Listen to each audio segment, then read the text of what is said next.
Welcome to the Real News Network. I'm Kim Brown in Baltimore. The United States and China officially signed the Paris Agreement on September 3rd, a day before the G20 summit in Hangzhou. The two countries are the first major greenhouse gas emitters to join the climate pact, bringing the total number of nations to 26. At the end of the summit, G20 leaders committed to ratifying the agreement and said that they, quote, welcome efforts to allow its entry into force by the end of 2016. Here's a clip of President Obama discussing the issue of climate change. We also added momentum to the fight to protect our planet for future generations.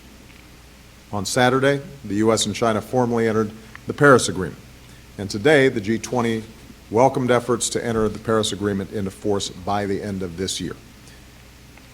So if there's anything that the past 8 years have taught us, it's that the complicated challenges of the 21st century cannot be met without coordinated and collective action. Our next guest says that the G20 leaders, having failed yet again to end the billions of dollars in subsidies to fossil fuel companies, and it's not yet compatible with the Paris Agreement. With us to break down the issue is Alex Doukas. He is a senior campaigner at Oil Change International. He previously worked at the World Resources Institute, and his work focuses on ending international subsidies and public finance for fossil fuels and shifting public resources towards building a clean energy future. Alex, thank you so much for speaking with us again. Thanks very much for having me on.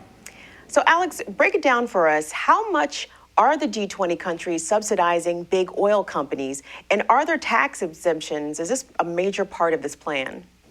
Yeah, I'll break it down by sort of subsidies. The way that the world typically thinks about them is often fuel subsidies. So those are subsidies for consumers to lower the price of gasoline or kerosene or diesel fuel, often in poor countries. And that's a lot of what the discussion historically has been about when it comes to fossil fuel subsidies. And those are on the order of several $100 billion a year. But the subsidies that, it's important to get rid of those subsidies for a variety of reasons. They don't do a very good job of helping the poor, and they help drive climate change and increase air pollution. But there's a whole other set of subsidies that I like to focus on in our work at Oil Change International, which is subsidies to fossil fuel producers. And in a report that we released last year with the Overseas Development Institute, we found that G20 countries are subsidizing fossil fuel companies. So this is oil, gas, and coal companies, some of the most profitable and polluting companies in the world, to the tune of $444 billion every year. And the United States obviously is included in that. Do you know what companies that the U.S. specifically allows these subsidies to go to? Well, there's no data available on the level of subsidy going to individual companies in the United States, but most any fossil fuel company benefits from some sort of subsidy or a special tax break in the United States, whether it's Exxon or Chevron, some of the big integrated oil and gas producers, to some of the smaller independent oil and gas producers, as well as coal mining companies, coal-fired power plant operators. It sort of runs the gamut in the United States. So, Alex, you've written about G7 countries having said that they would phase out subsidies since 2009, just before the recent G20 meeting. Three of the world's biggest multinational insurers, Aviva, Aegon, and Amlin, they are all calling on the G20 leaders to implement a time frame to the end of subsidies to fossil fuel companies. And even Bloomberg News published an opinion piece by their editorial titled "Fuel Subsidies Are the World's Dumbest Policies." Do you think that we've entered an era where the cost is becoming clearer and the risks are outweighing the benefits of a fossil fuel-based economy? I certainly hope so. I don't think that the G20 showed a good sign of recognizing that shift, but I do think that the narrative and the discourse around fossil fuels and fossil fuel subsidies is changing pretty quickly. So as you pointed out, I definitely agree with the Bloomberg article that fossil fuel subsidies are the world's dumbest policy, despite stiff competition. And I also think that when you look at insurers, and these three insurers that you mentioned are worth $1.2 trillion in combined assets under management, when they're calling on the G20 to commit to ending fossil fuel subsidies by 2020, that's something that G20 leaders should be listening to. These are companies that assess risk for a living. That's sort of their comparative advantage. That's what they do. So when they're saying that this is creating an existential risk and it's driving climate change, then I think it's incumbent on G20 leaders to take action. which so far they've failed to do. So we're looking toward the next G20 meeting in Germany in July of next year for real action and for G20 leaders to finally, as you said, since 2009, stop making the same commitment they made every year, but actually commit to a deadline to phasing out fossil fuel subsidies once and for all. So we're talking about fossil fuel subsidies here. Alex, are there comparable subsidies for renewable energy companies and large-scale projects as well? There are subsidies for renewable energy in a lot of cases. As the International Energy Agency has noted, they're a small fraction of the subsidies that go to the fossil fuel industry. And I think it's important to remember as well that a lot of these fossil fuel industries and companies have been around for a century. So some of the tax breaks in the United States, for example, have been available to oil and gas companies since before women had the right to vote. Whereas we're talking about renewable energy, which is more or less ready for prime time at the moment, but they're not exactly an incumbent industry. So for me, when I think about the low carbon benefits of renewable energy, I don't object as much to them receiving support if it's going to help us solve climate change, which is absolutely imperative. But in the case of the United States, again, Congress has already legislated a phase out of tax credits that benefit wind and solar power by 2020. Yet there's no similar legislated phase out for fossil fuel subsidies and tax breaks. Those stay on the books, and we haven't seen any real action to try and pare those down from Congress at this point. So we're phasing out renewable energy subsidies, which are a relatively new thing, while at the same time ramping up fossil fuel subsidies in the United States, again, some of which have been around for over a century. And to me, that just doesn't make a lot of sense. Is there a complication with countries like Russia and Venezuela where the government funding is so deeply tied to money from oil and gas production? Yeah, I think it is complicated. But when you actually look at the figures in terms of the proportion of government revenue for Russia, for example, it's not as high as you might think. There are some producers where it is a really substantial proportion of the revenue, like Saudi Arabia and Venezuela. But there are ways for those economies to diversify. And as you can see in Venezuela right now, for example, I don't think the fact that the fossil fuel industry hasn't yet gone away is really a big help to them. We see the volatility in commodity markets really hurting the Venezuelan economy at the moment. So I'm not sure that this over-reliance on fossil fuels has really served them well. So I think there are multiple reasons and rationales to diversify economies away from over-reliance on fossil fuel production. And Venezuela is a good case study of that. Instead of suggesting that they get a lot of revenues from oil and gas, how are we going to replace that? I think it's important to think about the economy of tomorrow and what can Venezuela and countries like it do to get out of this trap of relying on a relatively volatile commodity price. And what's the next step in terms of pressuring governments to stop subsidies for the fossil fuel industry?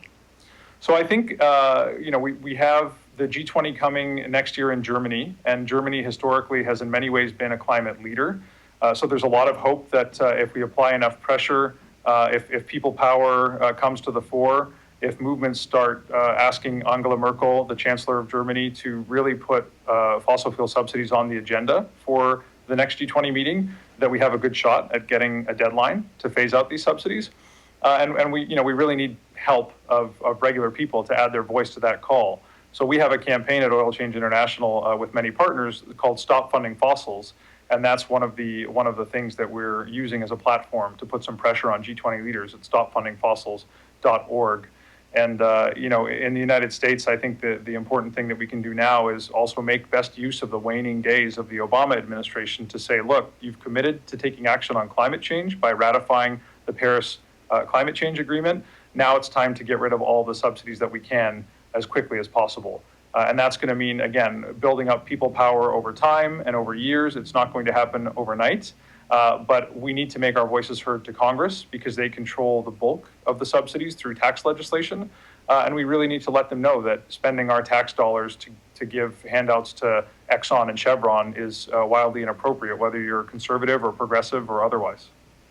And you bring up the Obama administration. Obviously, President Obama, his days in office are waning as a lame duck president. Getting America's name signed to the Paris Agreement certainly seemed to be a priority for him. Sort of a stark contrast to President George W. Bush, who was very reluctant and refused outwardly to sign the Kyoto agreements many years ago. What is your assessment of how the Obama administration has been for the for the environment at large, not just the American environment. And what are your thoughts about the candidates, the two major party candidates that we have running for president now, Hillary Clinton and Donald Trump, about their policies in their forward in terms of vision for environmental action, and especially with fossil fuels?